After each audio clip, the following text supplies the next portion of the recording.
बहुत अच्छा लगता है जब तुम मुझे अपना ख्याल रखने की ताकीद करते हो,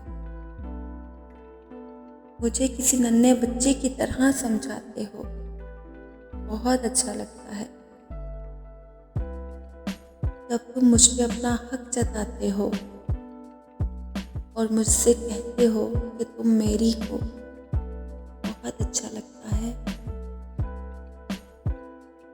कि जब जिद करती हूँ या रूठ जाती हूँ, मुझे तुम अपनी मोहब्बत से मनाते हो।